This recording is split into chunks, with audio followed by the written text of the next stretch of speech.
Focusing on Michigan's offense first, talking about their strengths, I think obviously everyone knows about the Justice Haynes and Jordan Marshall duo. You could argue that it is one of the best in the country and one of the best portal pickups, maybe with the exception of John Mateer at Oklahoma. And while receivers have not been a significant focus in this Michigan offense, the McCulley and Marsh duo has emerged. Andrew Marsh with a huge game against Wisconsin, establishing himself as the number 2 receiver behind McCulley in this offense. And then we also have the tight end room, which is very, very deep. Marlon Klein, Hogan Hansen sounds like he's going to be back. Max Bredesen, especially in the run game. And Zach Marshall's a good 4th tight end in this offense. And then, of course, very rarely when you have a freshman quarterback is he a strength of the team. But Bryce does a heck of a job beating you with his arm and his feet, but also his mind. He's very good reading defenses. He's really good in the RPO game. Understands what he's getting pre-snap and post-snap. Makes really good decisions with the ball, does not put it in harm's way, is not going to take too many risks, understands when he needs to eat the down and move on to the next play. Very mature for a freshman. Obviously has elite arm talent, and then has done a really good job extending plays with his feet, which we'll get into in this game. I don't know if he's going to have as much of an opportunity as he has in games past, but nonetheless, the threat is there, and USC has to honor him. Last year, USC completely sold out on the run and still struggled to stop it. Now they have to stop a dual-threat quarterback while simultaneously focusing on Michigan's run game, and that is going to be a very tough task for USC's defense. But Michigan's offense does have some problems of their own. I have some questions for this game. The first one is offensive line consistency. Gio should be back from injury, which is huge. One of the offensive captains, the leader of the offensive line, the best guard. The second one, and I'll get into some depth with this, is what I'm calling the phone booth mentality, trying to beat teams with condensed formations, running the ball with more numbers, allowing the defense to get in heavier packages, and saying we're going to beat you in a phone booth. It hasn't necessarily worked out. And then the last one, the obvious wide receiver consistency. The drops still exist. Has been some improvement though, and hopefully again with Marsh's big game against Wisconsin, that carries over and we see some more consistency from the receiver room. So let's dive deep into the film. Now look, I get it. Anytime you don't win by 50 and put up 300-plus passing yards, whoever you are, your fan base is going to riot and call you the most boring offense in the world. For me, a lot of Michigan's offensive struggles at times has been a lot less about throwing the ball or running the ball and a lot more about aligning in 13 or 22 personnel looks and trying to beat teams in a phone booth. So what do I mean by that? You're looking at this picture right here. Michigan is in 12 personnel. They have 1 back, 2 tight ends, and 2 receivers. But really, the formation is a 13 personnel look. They're aligned in what looks like 13 personnel, 1 back and 3 tight ends, because they're in such a condensed formation. And what that does is allow Oklahoma to put 1 corner on Michigan's 1 receiver and then crowd the box with 10 defenders. And that puts a lot of pressure on Michigan's offensive line and tight ends because that's 10 opportunities to have a missed assignment, making life a lot more difficult for the running back. And I know they call face mask here, but that's really lucky for Michigan because this is never a picture that you want to be in. Again, the more condensed Michigan's formations are, the more 13 and 22 personnel looks that they're presenting pre-snap, the more opportunity the defense has to create pictures like this. The way this team is built and the way that Bryce plays the quarterback position, along with some of the inconsistencies at O-line, The most success Michigan has had has been found by spreading the formation out in 10 and 11 personnel looks, and not just throwing the ball out of it, but also running the ball out of it, getting Justice Haynes and Jordan Marshall the ball with a lot fewer defenders in the box, so all they have to do is make one guy miss, and then it's off to the races. So let's look at where Michigan had the most success against the number one ranked rushing defense in the country in Wisconsin last week. On the left side of this chart, you see the breakdown by personnel look, right? So not necessarily by what personnel Michigan is in, but by what personnel look the formation is. Is it a 10 personnel look, an 11 personnel look, 12, 21, 13, and so on? And you're looking at the total yards per play, the yards per rush, and then the yards per pass. You can see Michigan passed the ball pretty well in all four categories, a little bit better in 11 personnel looks. The biggest difference is the drop-off in rushing production from 10 and 11 personnel looks, spreading the defense out, to 12, 21, and so on, trying to run the ball against Wisconsin in a phone booth. It did not work. That's when the offense stalled out. So ideally, Michigan realizes that when it spreads defenses out, that's when it actually runs the ball way more effectively than when it crowds the box with two tight ends, an additional receiver, and 13, 21, 22 personnel looks. In all of these highlights, there's no more than one tight end in the box. And then in these last two, there's not a single tight end in the box. They're in a 10 personnel look, one back, no tight ends in the core. It spreads the defense out, takes a lot of pressure off the offensive line, and it allows Jordan Marshall and Justice Haynes to operate in space. And then we go to Bryce. The man has elite arm talent. He has multiple arm paths. He has the ability to throw from any position. He has the pocket presence of a junior or senior. He extends plays with his feet. He places the ball very well, rarely puts it in harm's way, always is putting it only where his man can go up and get it. He is a future day one NFL draft pick. He's very multiple. He can go quick game, drop back, play action, and also RPO. He is a very good decision maker. He can read defenses pre and post snap very well. And because of that, the combination of Michigan's run game, especially out of 10 and 11 personnel looks, with Bryce's ability to read defenses and make sound decisions, is a difference maker that sets Michigan apart and will advance the offense week to week because of plays like this, where it's a designed run and Bryce pulls it at the right time, making the correct decision. He truly puts defenders in conflict, and that is something that USC is going to have to decide how they want to handle, which they did not have to last year. So let's get into this USC defense. First, their strengths. Their best player is number 18, Eric Gentry, the linebacker, leads the team in tackles, but it goes way beyond that. You can tell this guy is a film junkie. He anticipates plays, and that's why he's always around the ball.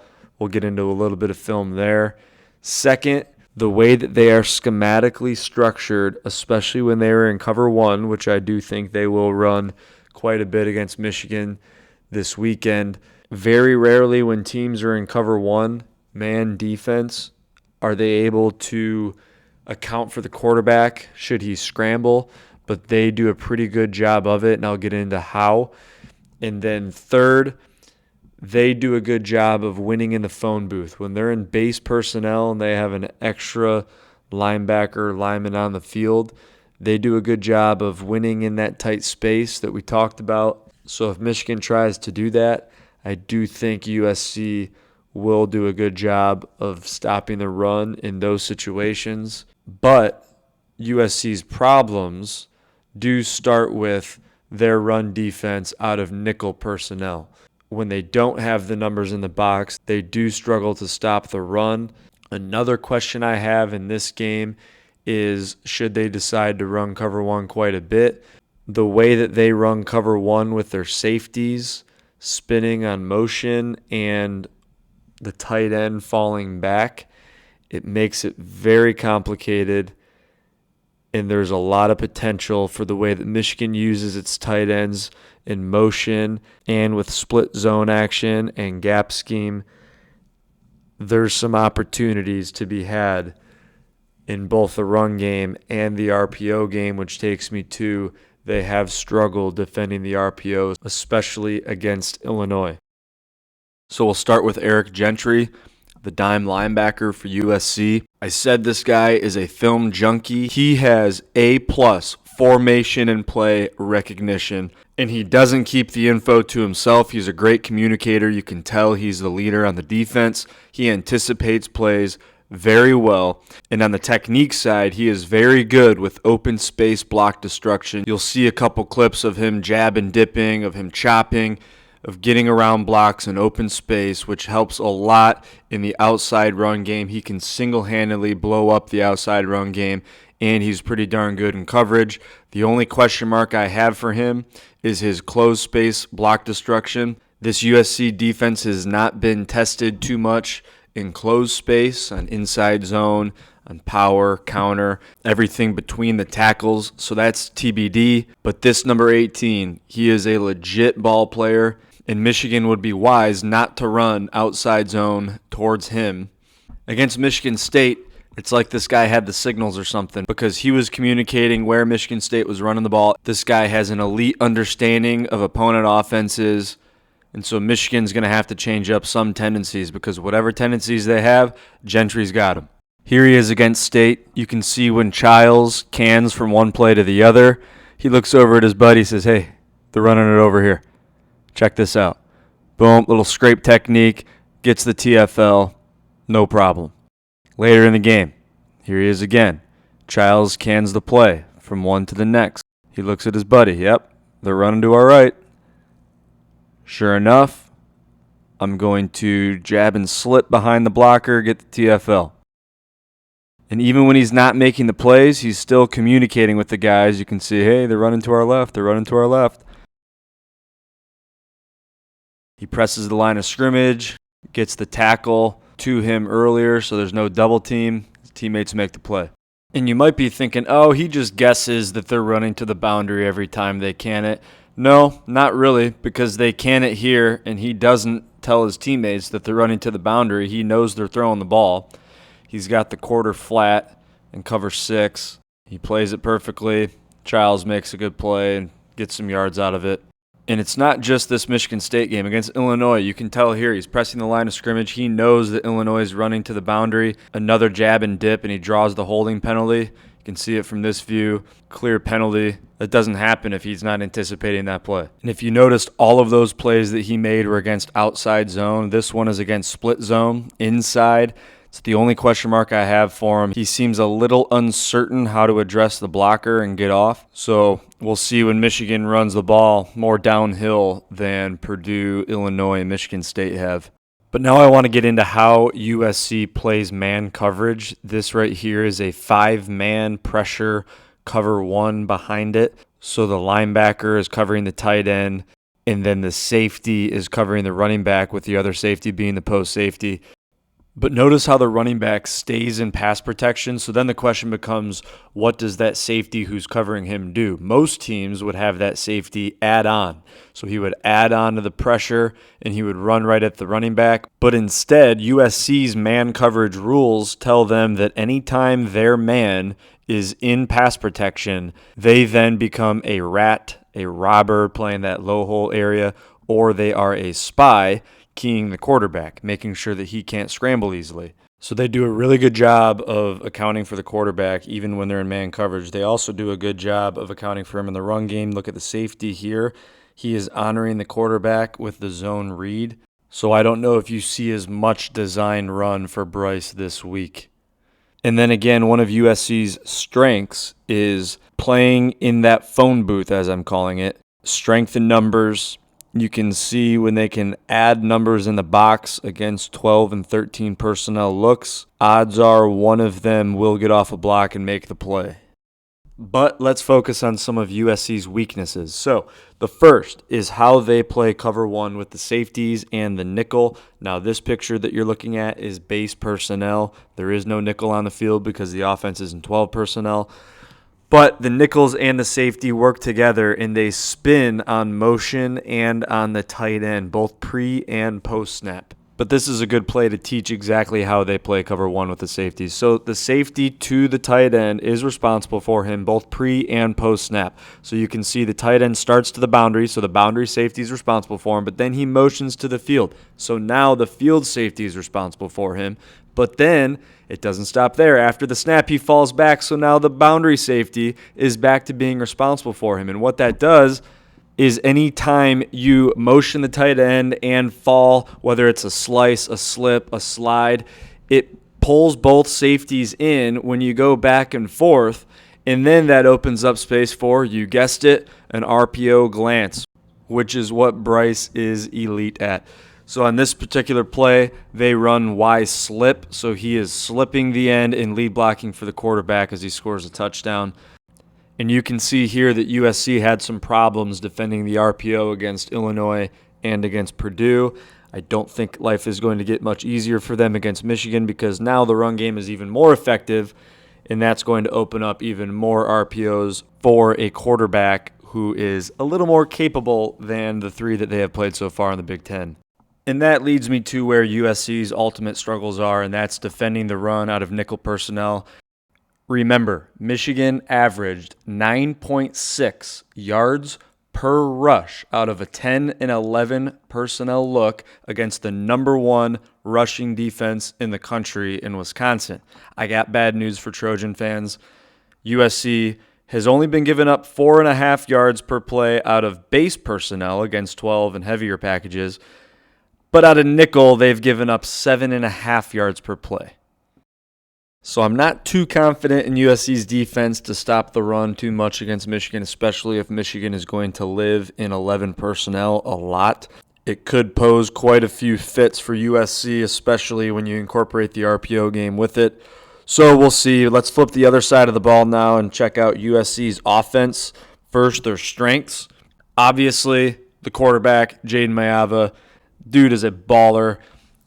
He is a little bit different version of a John Mateer for Michigan fans. He's not as mobile, but he is mobile, and they will try to run him. But the dude can place the ball very well, and he hasn't been pressured too much, but the few times he has made a few mistakes, and he has put the ball in harm's way some, but he is not afraid. He will step up in the pocket, and he will deliver even under pressure. So it's going to be key for Michigan to finish on the quarterback when they get pressure. The second strength for them is the Lane and Lemon duo. They have elite wide receivers on the perimeter. You saw it against Illinois, consistently making plays. It might be one of those things where you just have to hope to contain them and live with a couple explosive plays because you know they're going to get theirs at times. They're also really good on the perimeter, both screen game and perimeter run. And then that leads me to their last strength, their plus run game, the quarterback run game. When there's an extra number in the run game with a quarterback threat, I will say that they are not as good as Oklahoma's plus run game, but they are effective, and it is something that Michigan is going to have to scheme up against. The questions for USC's offense, there aren't many, but the first is the run game without the quarterback. Now, Wayman Jordan is their running back. He is very, very good, very talented, but as we all know, running backs are only as good as their offensive line allows them to be. I don't know how good their offensive line is. They have not played a defensive line anywhere near Michigan's, and I think that a lot of their effectiveness in the run game is due to just the threat of Mayava keeping it. So we will see if Michigan shows early that they have an answer for Mayava in the plus run game. I don't know if USC's offensive line can give Jordan many opportunities because as we've seen year after year, Michigan has just created a run wall between the tackles. They also haven't faced much complex scheme. Purdue, Michigan State, and Illinois, defensively, they're not throwing a whole bunch at you. The three most complex defenses in the conference are Michigan, Ohio State, and Indiana. So we don't know exactly how both the offensive line and Mayava are going to handle the complexities of this Wink Martindale defensive system. And that leads me to they also have not faced a challenging pass rush. Michigan's a team that can get home with just 4 rushers. They're also a team that's going to throw even more at you and force you to sort it out. And Maeva can extend plays, so this might be the X factor of the game, is if Michigan can finish on the quarterback and if Maeva can recognize pressure and get out of it as quickly as possible. That's to be seen this season because, again, the 3 Big Ten teams they've played so far have not been very successful rushing the passer. So we'll see how USC's offensive line and quarterback can sort out the pass protection against Michigan and how they hold up.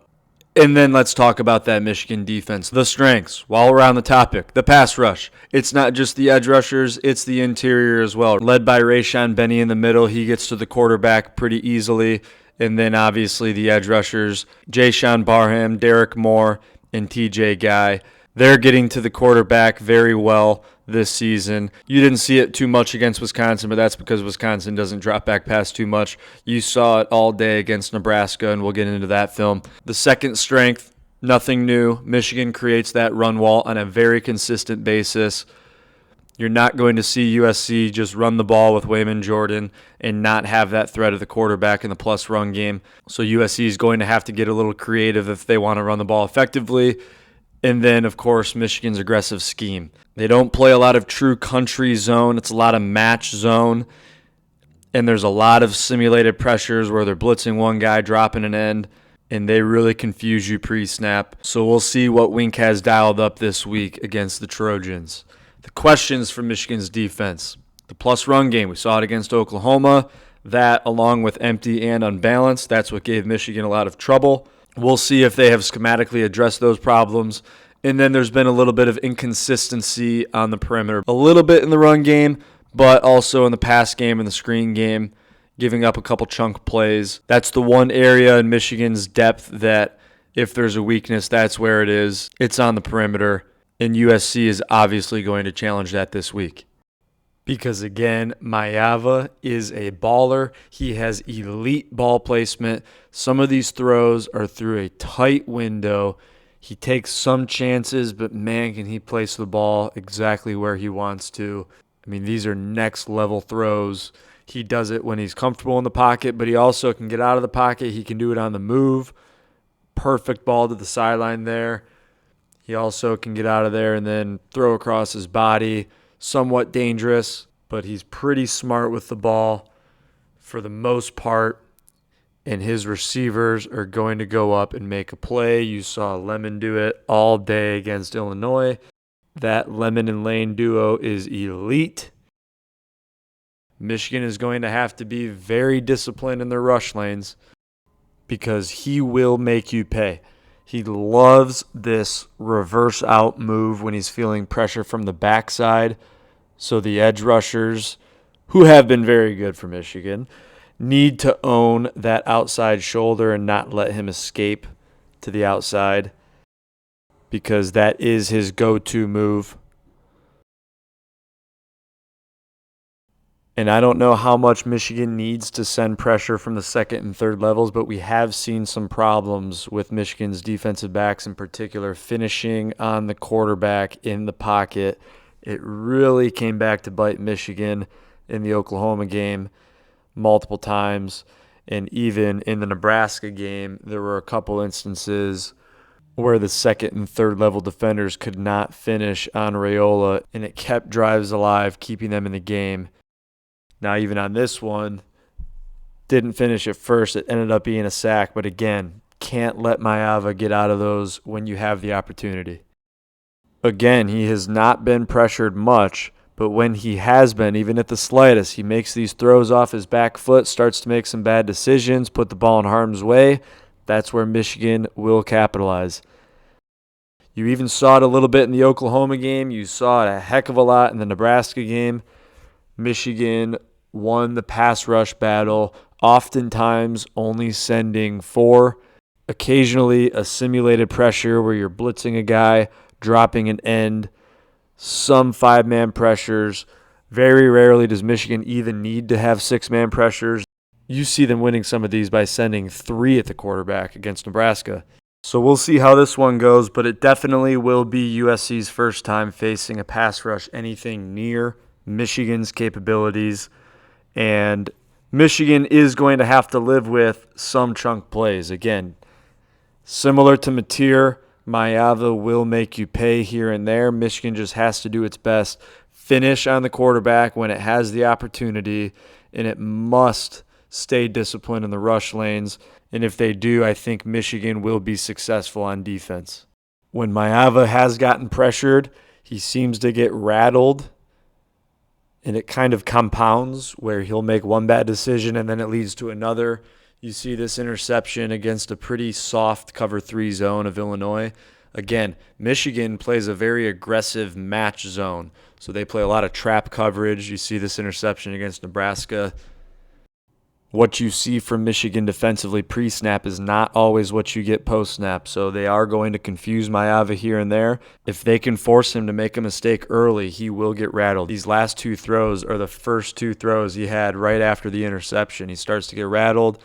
You start to see the ball not being placed exactly where he wants it, so it's going to be key that Michigan gets pressure early. And then there's the perimeter game. This is where Michigan struggled a little bit against Oklahoma, but generally speaking, Michigan is very disciplined and aggressive with its angles, so I'm not too concerned about the perimeter game. However, one of USC's best plays is this perimeter halfback swing screen.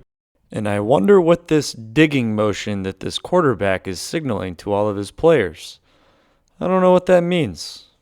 It'd be a shame if somebody showed Michigan's defense the same signal that they've done multiple times on public video, in which USC runs the same screen both times they signaled it. That'd be a bummer. Anyway, moving on. USC's quarterback run game. This is something, again, like I said, Michigan will have to plan for. Very first play of the game against Illinois, they try quarterback run. Again, not as successful as Mateer has been at Oklahoma in their plus run game, but it is a threat that's there, and Maeva is not scared to run it. They even have a little triple option RPO out of it, so Michigan's DBs will have to be very disciplined. He usually does not make DBs miss in open space, but again, they do scheme him up, and he will score if you are not accounting for him. Sorry to give Michigan fans PTSD from this game, but I think it's important to revisit just to notice how Oklahoma ran the ball effectively against Michigan. It was not with the running back in the traditional running game. It was always in the plus game, adding that number where the post safety has to add into the run fit, or in a too high call, both safeties have to be aggressive and honor the quarterback, which puts them in a dilemma.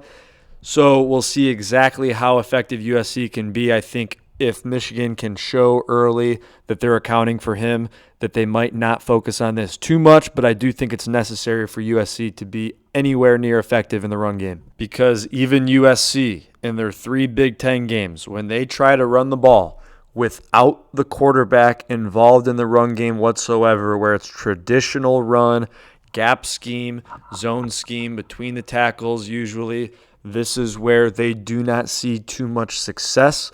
And of course, this is where Michigan is elite with their run wall, their interior defensive line, their edges will set the edge in the run game.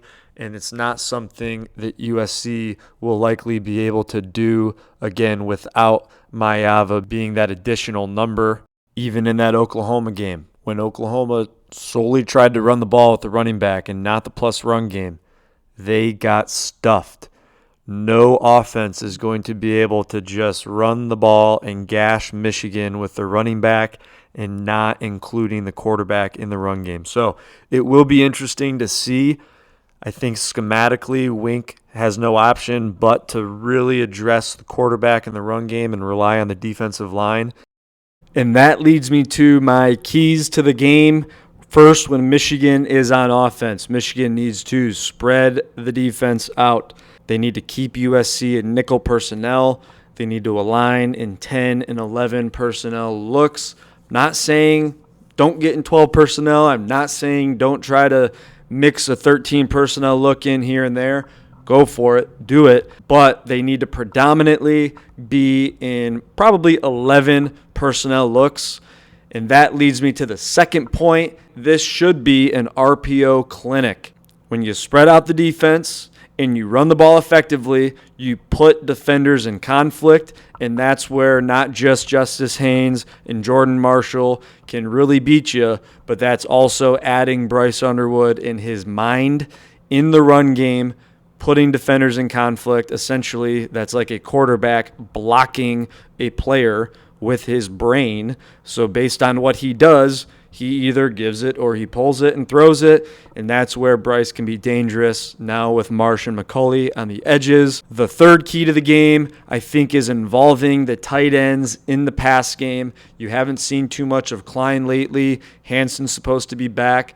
Get these two involved in the pass game, not necessarily at the same time, but use them in the pass game. Obviously, they're very effective in the run game with the addition of Max Bredesen and Zach Marshall. For USC, defensively, I think it is in their best interest to stay in too high with aggressive fitters. Don't live in cover 1. They should be in cover 4 more than they're not, and they should just have aggressive safeties fitting the run. But if they're living in 1 high, there's a lot that Michigan can do both pre and post snap with a tight end that can really put USC in conflict, which contribute to those RPOs that I think Michigan should be running. Secondly, for USC, they have to win on first down. If they let Michigan get ahead of the sticks, this could be a problem because then Michigan can just run the ball at will if they're constantly in second and medium, second and short, and then you see some play action shots, and this is where they can really put USC on their heels. So USC has to stay stout, especially on first down, and stuff the run when given the opportunity. On the other side of the ball, when USC has the ball, they need to stay ahead of the sticks. They cannot get into second and third and longs and allow Michigan's pass rushers to solely focus on getting to the quarterback. That is not a good recipe for success.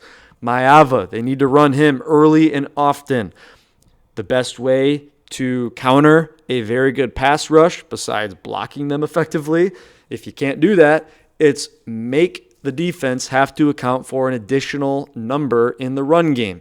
Puts a lot more pressure on the defensive line to stuff the running back. Not saying Michigan can't do it. I think they can, and I think they will.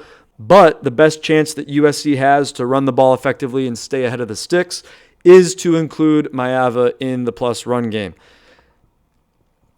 And then in those situations where they do have to throw the ball, their pass protection has to be elite. This is going to be the most difficult pass rush team they face all season, both interior and edge, and it will be the most complex defensive scheme that they face. So it'll be interesting to see how the offensive line and the quarterback sorts out the pass protection, because that is going to be a necessity if USC is going to put up a bunch of points in this game.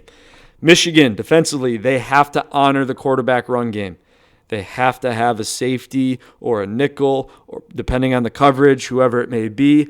They must honor the quarterback. They must force Maeva to hand the ball off every single time, because if he is pulling it and he starts to gain some yards, that's where this could turn into a somewhat knockoff version of the Mateer Clinic that Oklahoma put on against Michigan with the quarterback run game, especially out of empty and unbalanced.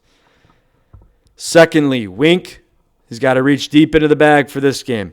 While I don't think that Michigan needs to run a lot of exotics to get to the quarterback, I do think that it would help to confuse Maeva, because Michigan's defensive coverage schemes can be way more complex than anything they've faced this year. And then when Michigan does get to the quarterback, they have to finish on the quarterback. If they're going to run simulated pressures, if they're going to run 5-man pressures, and if they do run any cover 0, 6-man pressures, they're going to have to finish on the quarterback. Maeva is not a guy that you can afford to escape. You saw his staple reverse out move where he pivots and escapes the pocket to his left. That's where Michigan is going to have to be very disciplined in the rush lanes, which I do feel confident in. They just have to finish on the quarterback, especially if it's a third-level defender. Predictions. I do think that USC struggles to stop the run, especially if Michigan is going to stick to 11 personnel looks. I think USC will have a tough time stopping Justice Haynes and Jordan Marshall. And then that opens up Bryce. I do think he will win the RPO and play action game because USC is going to have to be so focused on the run. Otherwise, there's going to be more than 290 rushing yards like it was last year.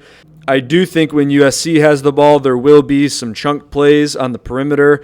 These receivers are elite, and Michigan is going to have to live with giving up a couple big plays. They just need to stay in the moment, live to play the next play. And when they beat you on the perimeter, they beat you on the perimeter. It is what it is. New set of downs and be sound in the red zone.